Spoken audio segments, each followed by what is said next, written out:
Hello everybody, this is Gareth Coon Speaks back here with another video.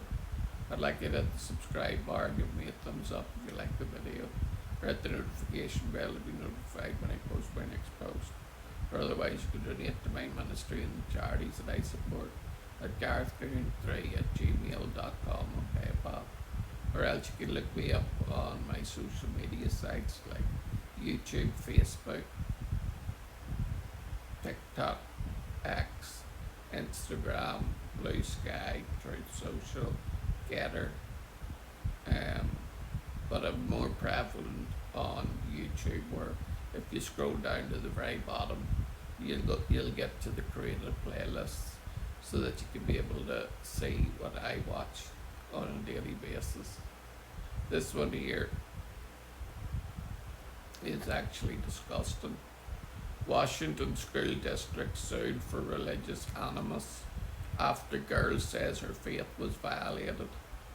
The American Center for Law and Justice is suing a Washington state school district alleging that it forced a young girl to violate her conscience in school, leaving her in tears.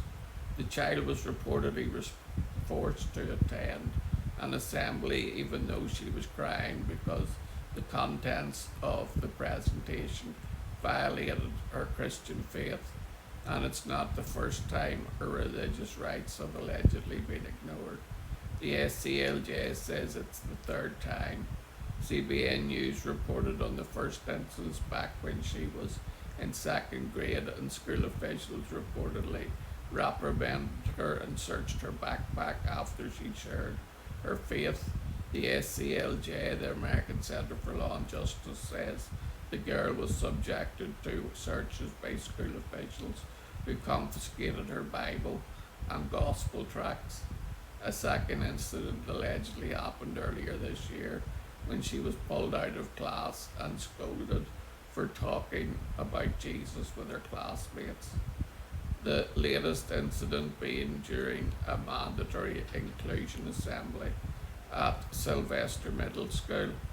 As the presentation progressed, our client realised that the assembly was covering topics that conflicted with her family's religious beliefs.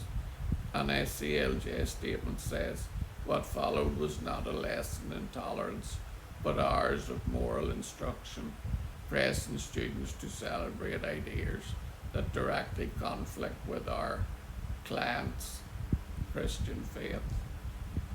Christina Compagino, Senior Managing Counsel with the SCLJ, contends a child identified as a conflict with her religious beliefs. She respectfully asked to leave. She sought help from school officials. She explained her concerns. She was visibly upset, and the response from the adults responsible for protecting her welfare was simply outrageous. You have no choice. No child should have to choose between her education and her faith, Campadone said. The SCLJ reports had sent 3 demand letters to Highline Public Schools, asking the school system to protect the girls' religious freedom and to cease the religious animus occurring within the school district. CBN News reached out to Highline Public Schools for a response to the lawsuit, but the communications officer said she was unable to respond because the school has not been served yet with a lawsuit.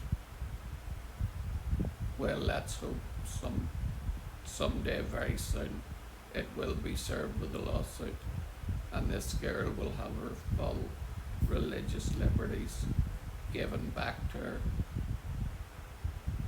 The Declaration of Independence and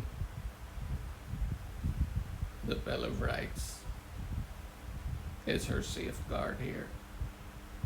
It's what we're lacking in the United Kingdom, and it's why Slippery Stammer gets away with jailing people for 2 years over a social media post. But yet, if you're a child rapist who was put away for 18 years, yet let out after 10, you seem to get the door of the jail wide open. But if you're a patriot and you post a message that Keir Starmer doesn't like, then you're going down. And for a pretty long time, 2 years for a social media post is archaic. And it is downright disgusting. Shalom, Maren.